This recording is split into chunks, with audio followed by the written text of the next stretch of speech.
Good morning everyone. आजच्या video लेक्चरमध्ये आपलं सर्वांचं स्वागत आहे. मी प्राध्यापक उमाकांत माकोडे. आज आपल्याला सेमिस्टर फर्स्टला जो सामान्य अध्ययन आहे किंवा जनरल स्टडी भाग 1 हा या विषयात कोणते कोणते टॉपिक्स आहे आणि कोणते महत्त्वाचे टॉपिक्स आहे याविषयी तुम्हाला सांगणार आहे. ठीक आहे. तर हा जो काही जनरल स्टडी किंवा सेमिस्टर फर्स्टला सामान्य अध्ययन पेपर 1 जो आहे भाग 1 मध्ये भूगोल हा महत्त्वपूर्ण विषय आहे. ठीक आहे. आता हा जो भूगोल विषय आहे हा भूगोल विषय आपल्याला स्पर्धा परीक्षेसाठी कसा महत्त्वाचा आहे. विविध जे काही एक्झाम्स आहेत त्याच्यामध्ये UPSC असेल, MPSC असेल, त्यानंतर कंबाईन्सच्या STI, PSI, ASO असेल, त्याचे प्रीमेन्स असेल.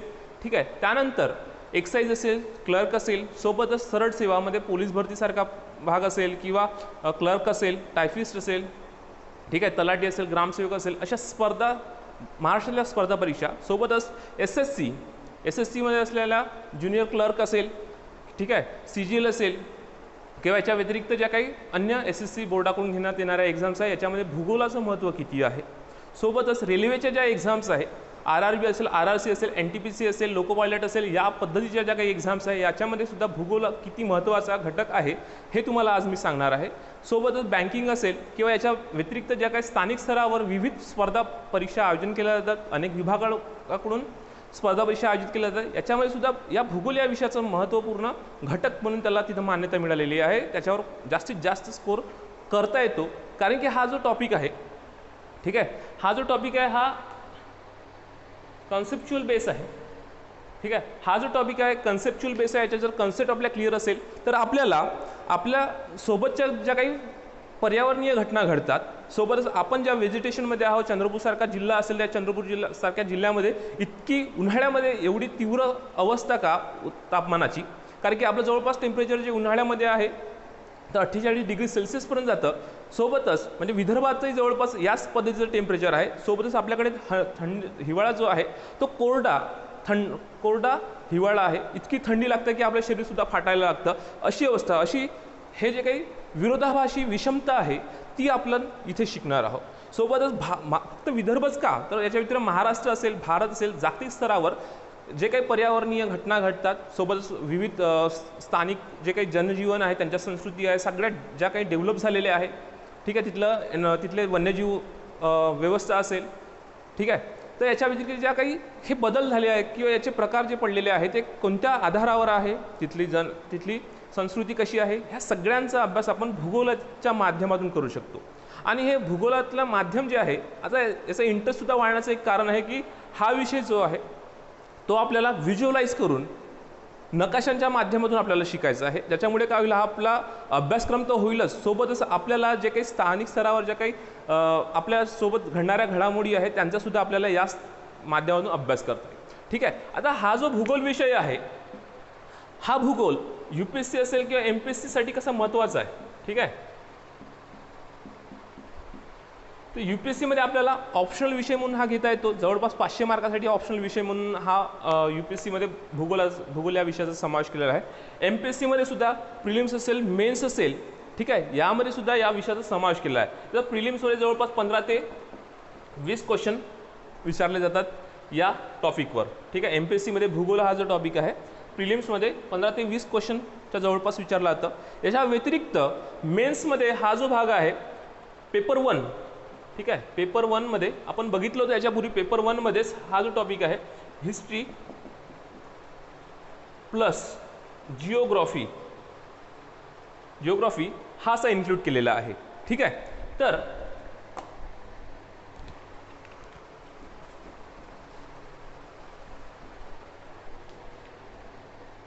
याचं महत्त्व सांगत असताना MPSC मध्ये जर विचार केला खास करून, ठीक आहे, तर याच्यामध्ये MPSC मध्ये मेन्समध्ये पेपर 1 मध्ये जवळपास 75 ते 80 मार्काचा हा भाग आहे.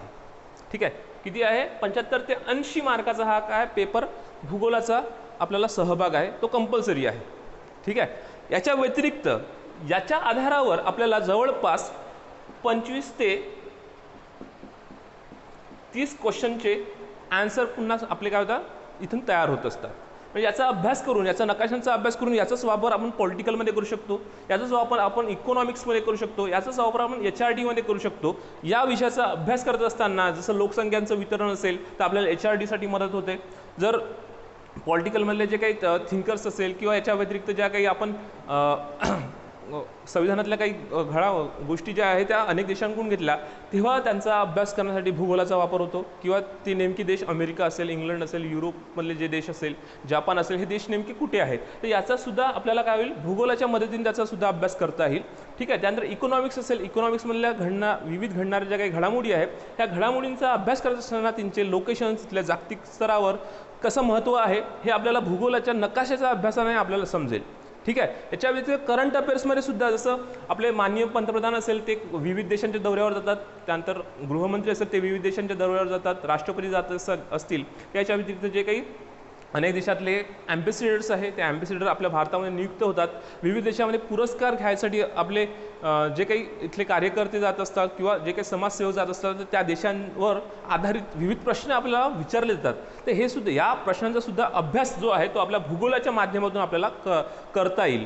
ठीक आहे. कारण की त्यांचे लोकेशन जागतिक स्तरावर कुठं आहे ते सगळं त्यांची तिथे जे काही चलनव्यवस्था कोणती आहे, तिथली कॉन्स्टिट्युशनल पद्धती कोणती आहे, ठीक आहे, राज्यव्यवस्था कशी आहे, यांचासुद्धा अभ्यास आपल्याला भूगोलाच्या माध्यमातून करता येईल. म्हणजे हा फक्त 75 ते 80 मार्कासाठीच नाही, तर जवळपास 100-125 मार्कापर्यंत आपल्याला स्कोअर करून देईल. ठीक आहे.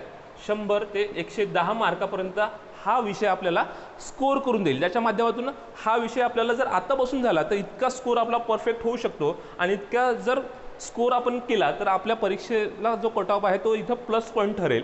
अशा माध्यमातून आपल्याला भूगोलाचा अभ्यास आपल्याला करायचा आहे. ठीक आहे. तर हे करत असताना, ठीक आहे, हे करत असताना आपल्याला जे काही आपल्याला युनिट आहेत, आपल्याला मॉड्यूल्स आहे, त्या मॉड्यूलचा अभ्यास कसा करायचा आहे, नेमके कोणते मॉड्यूल्स आहे, तो सिलेबस इथे मी तुम्हाला एक्सप्लेन करणार आहे. तर ठीक आहे, तशा पद्धतीने मी सांगणार आहे तुम्हाला नेमके मॉड्यूल्स कोणते आहेत. तर ओके. तर पहिले मॉड्यूल्स बघा. मॉड्यूल्स 1, जगाच्या प्राकृतिक भूगोलाचे प्रमुख वैशिष्ट्ये, भूरूपशास्त्र व सागरशास्त्र. ठीक आहे. युनिट मॉड्यूल काय आहे, जगाच्या प्राकृतिक भूगोलाचे प्रमुख वैशिष्ट्ये. याच्या अंतर्गत 2 भाग आहे. भाग ए मध्ये भूरूपशास्त्र व भाग 2 मध्ये सागरशास्त्र. आता नेमकं भूरूपशास्त्र म्हणजे काय, आता तुम्ही जे काही पृथ्वीवर राहता, त्या जमिनीवर राहता, त्या विषयीचा अभ्यास जो आहे आपला भूरूपशास्त्रामध्ये करावा लागणार आहे. याच्यामध्ये मग आपल्याला सूर्यमाला आपल्याला बघायचं बघा आहे, त्याच्यामध्ये सूर्यमाला, ठीक आहे, त्यानंतर पृथ्वीचं अंतरंग, पृथ्वीचे अंतरंग बघावं लागणार आहे. सोबतच भूखंड वहनाचा सिद्धांत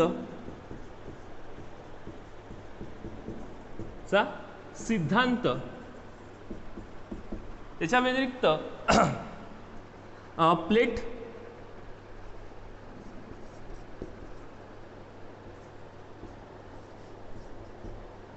टेक्टॉनिकल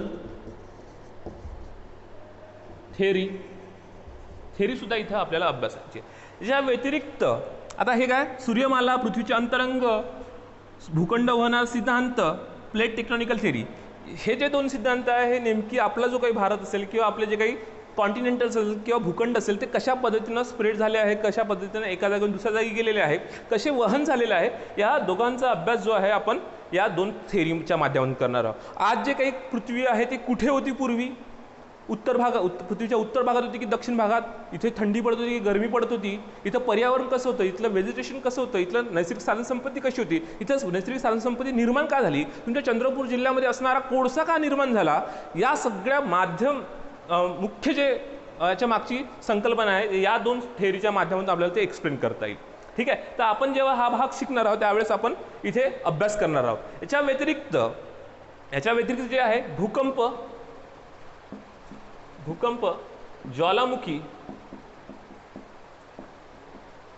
ठीक आहे, भूकंप असेल, ज्वालामुखी असेल, याचा सुद्धा आपल्याला अभ्यास करायचा आहे. भूकंप का बरं होतो, अनेकदा आपल्याला आता समजा चंद्रपूरचे प्रॉपर असल्यामुळे आपल्याला अनेकदा झटके जाणवतात. तर तसंच अनेक देशांमध्ये भूकंपाचे पट्टे जे आहे, भूकंप अनेक जागी भूकंप आहेत, जसं इंडोनेशिया असेल, जावा सुमात्रा असेल किंवा जपानमध्ये, हे सारखे असे देश आहेत जे भूकंपाच्या पट्टीवरच बसलेले आहे. भूकंप जिथे जिथे तयार होतो त्याच भागात हे वसलेले देश आहेत. इथे वारंवार भूकंप येत असतो. तर हे नेमके भूकंप येण्याचे कारणं काय आहे त्यांचा अभ्यास आपण इथं करणार आहोत. सोबतच भारतात कोणते ज्वालामुखी आहे, जगात कोणते ज्वालामुखी आहे, ज्याच्या माध्यमातून आज आपण ज्या जमिनीवर आहोत किंवा आपण जो काही विदर्भ किंवा आपला महाराष्ट्र असेल, हा महाराष्ट्र बेसाल्ट खडकापासून बनलेला आहे. तर नेमकं ज्वालामुखीच्या माध्यमातून बनला की भूकंपाच्या माध्यमातून बनला, हे आपल्याला इथं शिकायचं आहे या भूरूपशास्त्रामध्ये.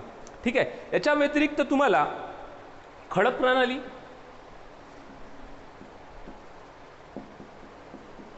खडक प्रणालीचा अभ्यास सुद्धा आपल्याला इथं करायचा आहे. नेमकं आपल्या भागात कोणते खडक आहे, बेसाल्ट खडक आहे, ग्रानाइट खडक आहे, ठीक आहे, किंवा रूपांतरित खडक आहे, अग्निज खडक आहे, किंवा अशा पद्धतीचे जे काही खडक असतील त्या खडकांचा अभ्यास आपल्याला करायचा, ज्याच्या माध्यमातून आपल्याला खनिजं मिळतात.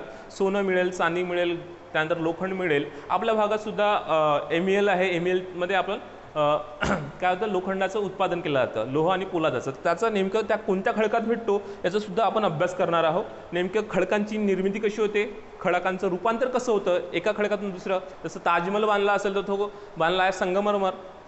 ठीक आहे. दिल्लीचा लाल किल्ला असताना ग्रॅनाईटमध्ये बांधलेला आहे. आपल्याकडचे अनेक मंदिरं आहेत, ते मंदिरं कोणत्या दगडांनी बांधलेले आहे, इतके वर्ष कसे काय टिकलेले आहे, यांचा सगळ्यांचा अभ्यास आपण खडक प्रणालीमध्ये करणार आहोत. याच्या व्यतिरिक्त जे आहे भूगर्भीय प्रक्रिया, त्यानंतर भूरूपे. आता ह्या सगळ्या घडामोडी घडतील या कोणत्या पृथ्वीवर घडतील. या पृथ्वीवर घडणाऱ्या घडामोडीमुळे कोणती भूरूपे तयार होणार. ठीक आहे. जसं नदीच्या माध्यमातून कोणती भूरूपे तयार होईल. ठीक आहे. त्यानंतर समुद्राच्या लाटा किंवा याला आपण टाईड्स म्हणतो, टाईड्सच्या माध्यमातून कोणत्या भूरूपे तयार होतील. हवेच्या माध्यमातून कोणती भूरूपे तयार होईल. हिमनदीच्या माध्यमातून कोणती भूरूपे तयार होईल. या सर्वांचा अभ्यास जो आहे तो आपण भूरूपशास्त्रामध्ये शिकणार आहोत. काय, त्या भूरूपशास्त्रामध्ये हा सगळा अभ्यास शिकणार आहोत. ओके. तर याच्यानंतर आता हा सगळा भाग इथं शिकणार आहोत. याच्या व्यतिरिक्त आपण सागरशास्त्र बघू किंवा ओशिनोग्राफी बघू. ठीक आहे. या सागरशास्त्रामध्ये काय शिकणार आहोत. ठीक आहे. आता इथं एक थेअरी आहे. ठीक आहे. Sea floor spreading theory. ठीक आहे. आता हा जो काही महासागर असेल, ठीक आहे, हा महासागरचा जो तळाचा भाग आहे, हा तळाचा भाग कसा स्प्रेड झालेला आहे, प्रसरण पावलेला आहे, याचा सुद्धा आपण या थेअरीमध्ये अभ्यास करणार आहोत. कशा माध्यमातून हे तयार झालेलं आहे. महासागर आता पृथ्वीवर समजा 71% जल आहे असं म्हटलं जाते, आहेच म्हटलं का जाते, ते आहेच. सायंटिस्टने ते सिद्ध सुद्धा केलेलं आहे. तर हा 71% जो काही महासागर पसरलेला आहे, हा कशा पद्धतीने पसरलेला आहे, याच्यावरचे भूखंडच का आपल्याला कमी दिसतात, महासागर इतका मोठा का आहे, या सगळ्यांचा अभ्यास जो आहे या सी फ्लोर स्प्रेडिंग थेअरीमध्ये आपण करणार आहोत. याच्या व्यतिरिक्त महासागराचे तापमान,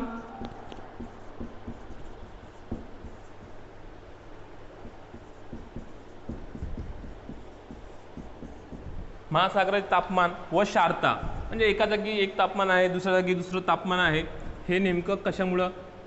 त्यानंतर सॅलिनिटी, म्हणजे आपण अनेकदा बघितलं आहे किंवा कोणी तुमच्यातलं जर महासागर अरबी समुद्र किंवा बंगालच्या उपसागरात जवळपास गेला असेल, कोणी फॉरेनला सुद्धा जाऊ शकतो तुमच्यातला, तर त्यांनी जर समुद्र अनुभवला असेल किंवा महासागर अनुभवला असेल तर त्यांना हमेशा जाणवलं असेल की त्याचं पाणी जे आहे ते खारं असतं.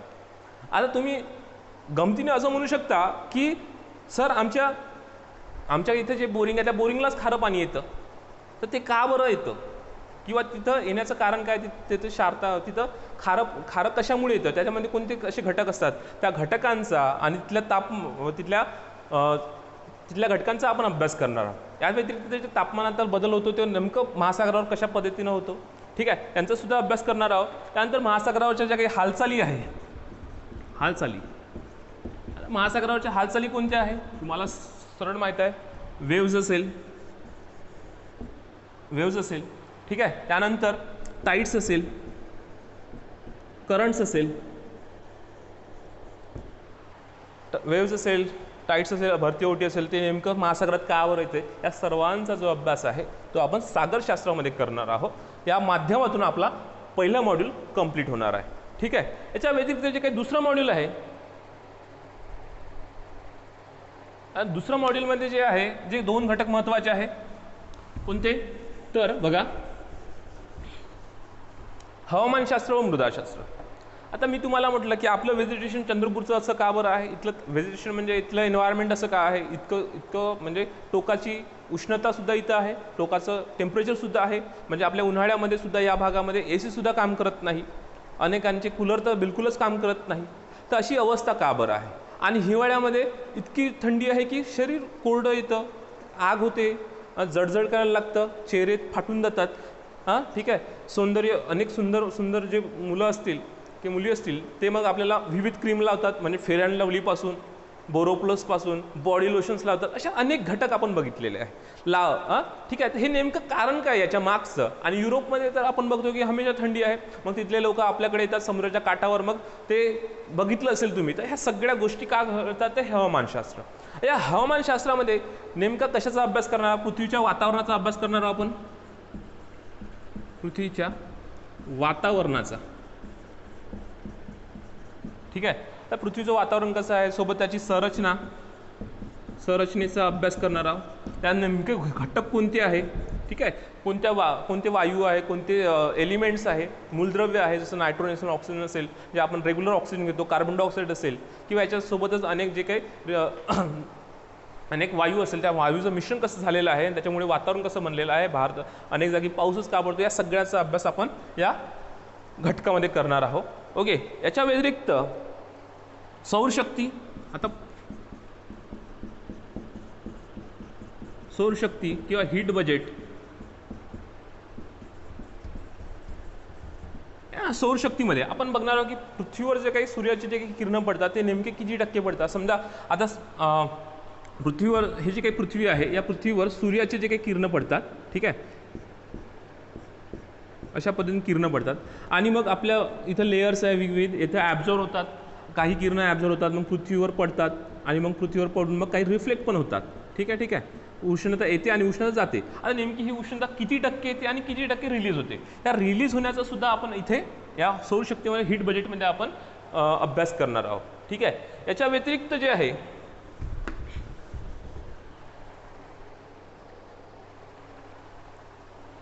वातावरणाचे सर्वसाधारण चक्र, वातावरणाचे सर्वसाधारण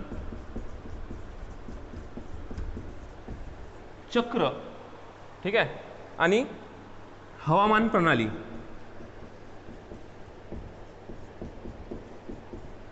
वातावरणाचे सर्वसाधारण चक्र जे काही म्हणजे मान्सून येत असेल, सगळ्या गोष्टी जे असेल त्याचा अभ्यास, आणि हवामान प्रणाली.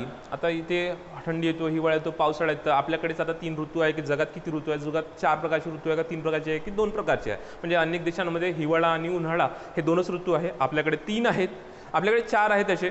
एक आहे हिवाळा, उन्हाळा आणि पावसाळा. याच्या व्यतिरिक्त एक ऑक्टोबर हीट हा महिना आहे, किंवा उन्हाळा आणि पावसाळा आणि हिवाळा यांच्यामधला संक्रमणाचा काळ आहे, त्या काळाला सुद्धा ऑक्टोबर हीट असं म्हटलं जाते. असे 4 हवामान आपल्या भारतामध्ये आहे. ठीक आहे. या हवामान प्रणालीचा आपण अभ्यास हवामानशास्त्रामध्ये करणार आहोत. ठीक आहे. याच्या व्यतिरिक्त जागतिक हवामानाचे वितरण, जागतिक हवामानाचे वितरणाचा सुद्धा आपण अभ्यास इथे करणार आहोत. नेमकं जगामध्ये कोणते हवामान आहे, युरोपमध्ये थंडी काय आहे, अमेरिकेमध्ये थंडी काय आहे, आमच्याकडे उन्हाळा काय आहे, ऑस्ट्रेलियामध्ये एवढं चांगलं एन्व्हायरमेंट काय आहे, जगाच्या प्रत्येक कोणत्याला वाळवंट काय आहे, या सगळ्यांचा अभ्यास जो आहे त्या हवामान प्रणाली किंवा हवामानशास्त्रामध्ये, ठीक आहे, ते करणार आहोत. याच्या व्यतिरिक्त मृदाशास्त्र. आता नेमकं मृदाशास्त्रामध्ये कशाचा अभ्यास करणार आहोत ते बघू आपण. आता मृदाशास्त्र आहे, या मृदाशास्त्रामध्ये आपण मृदेची निर्मिती बघणार आहोत. मृदेची निर्मिती ठीक आहे. मृदेच्या निर्मितीला किती काळ लागतो, असं म्हणतात की 1 सेंटीमीटर जो काही मृदेचा थर आहे वरचा, तो 1000 वर्ष लागतात ते बनायसाठी. नेमके याच्या मागचे कारण काय आहे, ठीक आहे, मृदेची निर्मिती आणि नेमके घटक, त्या मृदेमध्ये कोणते घटक आहे, या घटकांचा अभ्यास आपण मृदाशास्त्रामध्ये करणार आहोत. याच्या व्यतिरिक्त मृदेचे प्रकार, मृदेचे प्रकार जे आहे आपल्याकडे काळी माती आहे, कोणतीकडे तांबडी आहे, कोणीकडे लाल माती आहे, पिवळी माती आहे, ठीक आहे. कुठे गाळाची सुपीक मैदाने आहेत. भारतात जगामध्ये सर्वात मोठा जो डेल्टा आहे किंवा त्रिभुज प्रदेश तो भारतामध्ये आहे, गंगा ब्रह्मपुत्रेच्या खोऱ्यांमध्ये. तर हा इतका मोठा प्रदेश का आहे? अनेक देशांमध्ये नद्यांच्या काठावर अनेक संस्कृती वसल्या आहेत. त्याचं मागचं कारण काय आहे? तिथे इतके विविध पिकं घेतले जातात. आपल्याकडे गहू आहे, तांदूळ आहे. जसं गडचुली असेल तर तांदूळाचं उत्पादन घेतलं जातं. इकडे जर वराड असेल तर इथं कापसाचं जास्त उत्पादन घेतलं जाते. मराठवाडा आणि जर पश्चिम महाराष्ट्र असेल तर इथं फळांचं, ऊसाचं उत्पादन मोठ्या प्रमाणात घेतलं जातं. कोकण असेल तर आंबा असेल, विविध पिकं असेल. जर सॅफ्रॉन असेल किंवा केसर असेल तर केसरचं उत्पादन जम्मू काश्मीरमध्येच का घेतात? तिथंच ॲपलचं सुद्धा उत्पादन का घेतलं जातं? याच्या मागचे जे काही कारण आहे त्या मृदेच्या प्रकारावर आधारित आहे हे सगळं. तर याचा सुद्धा अभ्यास आपण या मृदाशास्त्रामध्ये करणार आहोत. याच्या व्यतिरिक्त मृदेचे शरण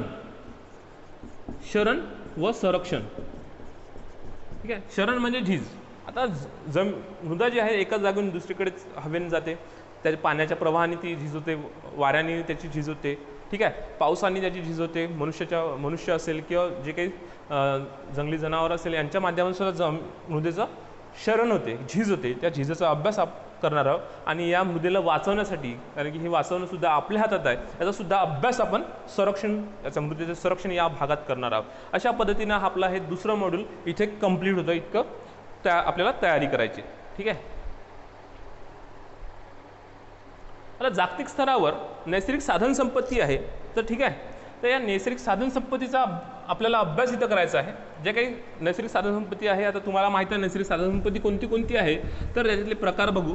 आता हे करत असताना जागतिक स्तरावर तर आपल्याला बघायचंच आहे, परंतु दक्षिण आशियामध्ये जे काही 7-8 देश येतात त्यांचा सुद्धा आपल्याला अभ्यास करायचा आहे. सोबतच इन्क्लूड भारतीय उपमहाद्वीप यांचा सुद्धा आपल्याला अभ्यास करायचा आहे. तसं आपल्या भागामध्ये असेल, ठीक आहे, वन्यजीव संपत्ती असेल, ठीक आहे, वन्यजीव संपत्ती असेल, त्यानंतर मृदा स्रोत असतील. याच्या व्यतिरिक्त खनिज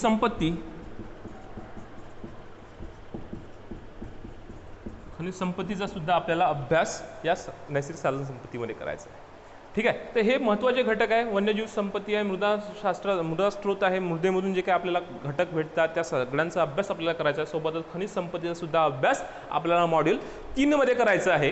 याच्या व्यतिरिक्त जे वन्यजीव संपत्ती आपल्याकडे ताडोबा आहे, ताडोबासारखे अनेक नॅशनल पार्क आहे. तिथं वाघांची संख्या काय आहे, सिंहांची संख्या कुठे आहे, चित्ते का लुप्त झाले भारतातले, गेंडेच का आसाममध्ये आहे, ठीक आहे. याच्या व्यतिरिक्त अन्य जे पक्षी असेल, काही स्थलांतरित पक्षी आहेत ते आपल्या भागात न येता ईशान्य भारतातच का जातात, या सगळ्यांचा अभ्यास, ते स्थलांतर का करतात याचे सुद्धा अभ्यास आपल्याला करायचा आहे.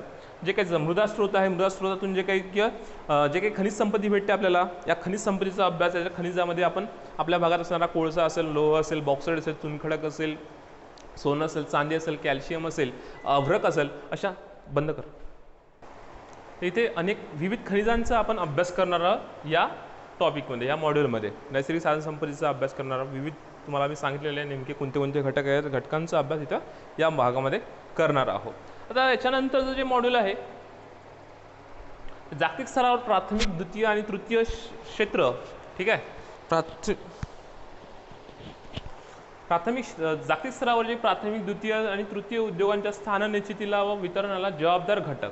आता याच्यामध्ये जो आहे, आता हे प्राथमिक, द्वितीय, तृतीय म्हणजे काय, हा तुमचा प्रश्न असेल पहिले, नेमकं काय याच्यामध्ये आपल्याला शिकायचं आहे. तर आता बघा, प्राथमिक म्हणजे बा सांगतो, प्राथमिक पहिले, ठीक आहे. याच्यामध्ये पहा, कृषीवर आधारित दिसतं ना, हे कृषीवर आधारित घटक किंवा उद्योग, ठीक आहे. लघु उद्योग आहे, लघु उद्योगांचा अभ्यास करावा आपल्याला लागणार आहे. कृषीवर आधारित, कशावर, कृषीवर आधारित, ठीक आहे, या प्राथमिकमध्ये.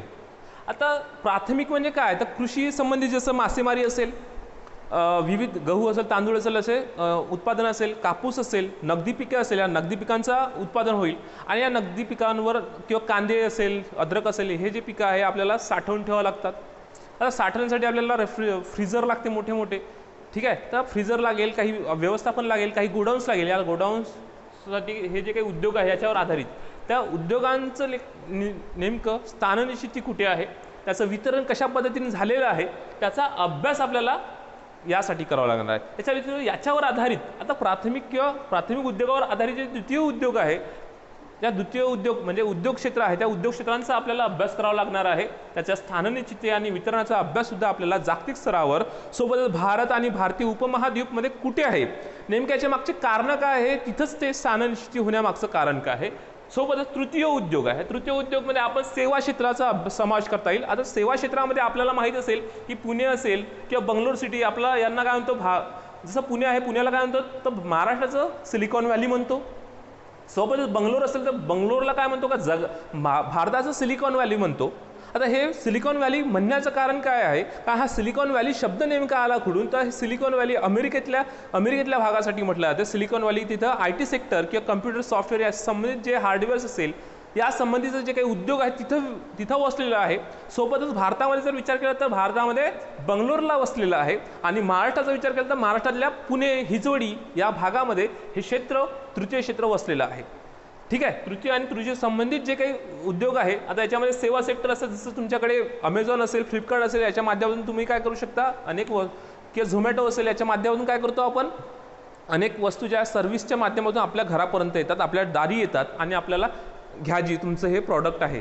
अशा पद्धतीनं हे सर्व्हिस तृतीय क्षेत्रातले उद्योगसुद्धा नेमके भारतासारख्या देशातच का कारण आहे इथं वसण्याचं, की याच्या व्यतिरिक्त जगातल्या अनेक ठिकाणी वसण्याचं कारण काय आहे. आता याच्याच तुम्हाला एक उदाहरण सांगतो की तामिळनाडूमध्ये जे आहे एक MRF, आता तुम्ही MRF वाचलं असेल किंवा ऐकलं असेल. नेमकं MRF म्हणजे लॉंग फॉर्म तुम्ही सांगू शकता कोणी, तर पहा सांगतो की MRF म्हणजे काय, तर मद्रास रबर फॅक्टरी. ठीक आहे. हे एवढं लॉंग फॉर्म आहे.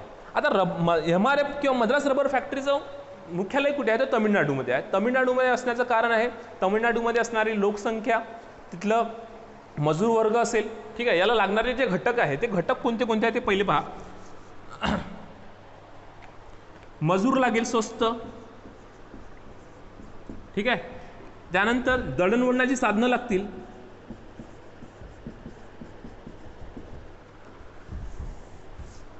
ठीक आहे. त्यानंतर आर्थिक किंवा भांडवल लागेल. त्यानंतर कम्युनिकेशन लागेल, IT लागेल किंवा कम्युनिकेशन.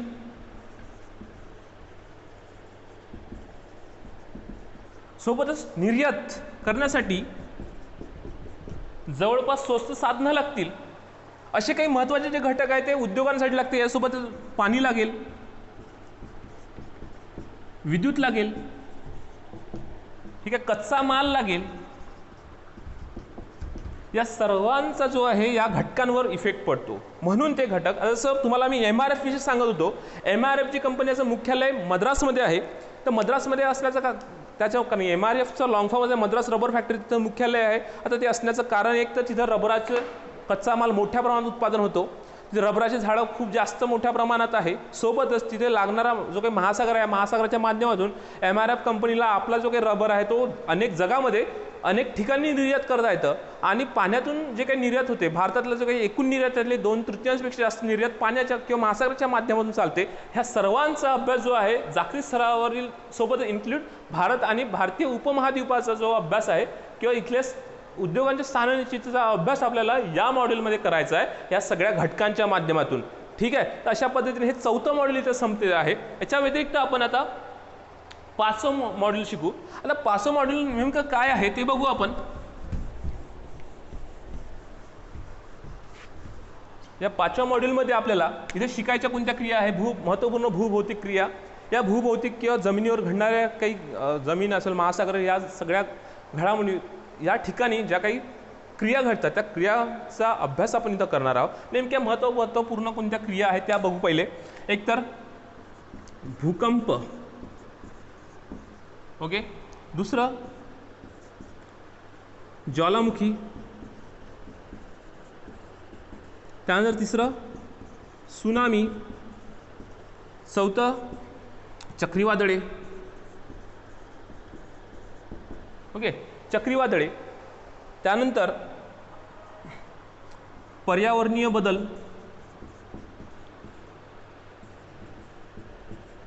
किंवा यालाच आपण ग्लोबल वॉर्मिंग असं म्हणतो.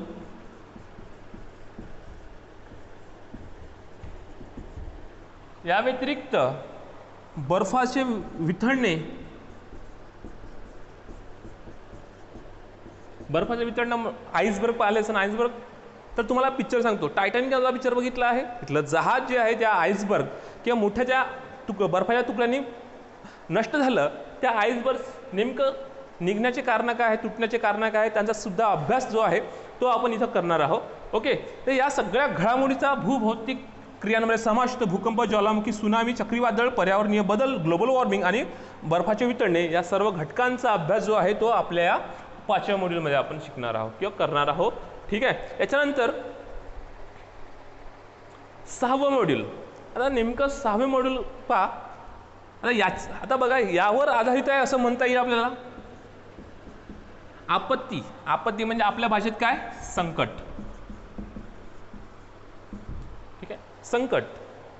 हे संकट कोणते येतात, त्यांचं निवारण कसं करायचं, ज्याचं व्यवस्थापन. निवारण म्हणजेच काय, संकट व त्याचे निवारण असं आपल्याला म्हणता येईल थोडंसं. याच्यावर एक MPSC मध्ये एक मोठा भागच आहे. याच्यावर एक जो कायदा आहे 2005 मध्ये झालेला. ठीक आहे, त्याचा सुद्धा आपल्याला अभ्यास इथं करायचा आहे. आता भूकंप असेल, भूकंपामध्ये आलेल्या आपत्तीमध्ये लोकांचं संरक्षण करायचं, तर यासाठी सरकारला NDRFची टीम पाठवते, नॅशनल डिझास्टर NDRFची जे फोर्स आहे ते इथं पाठवले जाते आणि याच्या माध्यमातून यांचं व्यवस्थापन केलं जाते. याच्या व्यतिरिक्त ज्वालामुखी असेल, सुनामी असेल, चक्रीवादळ असेल. आता जसं ओरिसा, बंगाल असेल, त्यानंतर आंध्र प्रदेश असेल, तमिळनाडू, या भागात अनेकदा, सोबतच इकडं पश्चिम किनारपट्टीला मुंबई असेल, गुजरात असेल, कर्नाटक असेल, गोवा असेल, त्यानंतर केरला, या भागात अनेकदा आपण पाहतो चक्रीवादळ येतात. आणि चक्रीवादळ आल्यानंतर मग सरकार आपली NDRFची टीम पाठवते आणि याच्या माध्यमातून लोकांना हेलिकॉप्टरनं असेल एका जागेतून दुसऱ्या जागी नेणे, जहाजांनी एका जागेतून दुसऱ्या जागी नेणे, त्यांना हाय अलर्ट करणे, यासंबंधी जे आपत्तीचा अभ्यास आहे आपण इथं करणार आहोत. याच्या व्यतिरिक्त आत्ता आपण बघितलं की विदर्भाच्या पूर्व भागात वैनगंगेला पूर आला आणि वैनगंगेला पूर आल्यानंतर तिथे जे लोकांना एका जागेतून दुसऱ्या जागी नेणं, त्यांना त्यांचं जे काही घरं वाहून गेले असेल त्यांच्यासाठी घर निर्मिती करून देणं आहे, त्यांच्यासाठी सोबत त्यांना अन्नधान्य पोहोचवणे, फूड पॉकेट्स पोहोचवणे, अनेक नदीच्या भागात असलेले फसलेले जे लोक असेल, झाडावर बसलेले, झाडावर वगैरे जे लोक असेल त्यांना एका जागून दुसऱ्या जागी नेणे, यासाठी NDRFच्या टीमा आल्या, त्यांचे जहाजा, त्यांच्या नावा आल्या, नावासोबतच हेलिकॉप्टर्स आले आणि हेलिकॉप्टरच्या माध्यमातून एका जागून दुसऱ्या जागी नेलं. तर अशा सगळ्यांचा अभ्यास जो आहे तो आपण मॉड्यूल 6 मध्ये शिकणार आहोत, करणार आहोत. ठीक आहे. तर अशा पद्धतीने आपल्याला 6 मॉड्यूल शिकायचे आहे या सेमिस्टर फर्स्टमध्ये, पेपर जनरल स्टडी पेपर 1 मध्ये. ठीक आहे. तर अशा पद्धतीने आपल्याला 6 मॉड्यूल कंप्लीट करून आपला भूगोलाचा अभ्यास करायचा आहे आणि जवळपास 100 ते 110 गुण, 100 ते 110 गुण जे आपल्याला मिळवायचे आहे, ज्याच्यामधून आपल्याला मेन्स क्रॅक करायसाठी मदत होईल, सोबतच प्रिलिम आपल्याला सिलेक्शनसाठी महत्त्वपूर्ण हा अभ्यासक्रम आपल्याला इथे शिकायचा आहे. ठीक आहे. तर याच्यात जर तुम्हाला याच्यातून काही अडचणी असेल, हा सिलेबसमधले काही टॉपिक्स असेल, जर समजले नाही तर मला पर्सनली तुम्ही मेसेज करू शकता. ठीक आहे. धन्यवाद.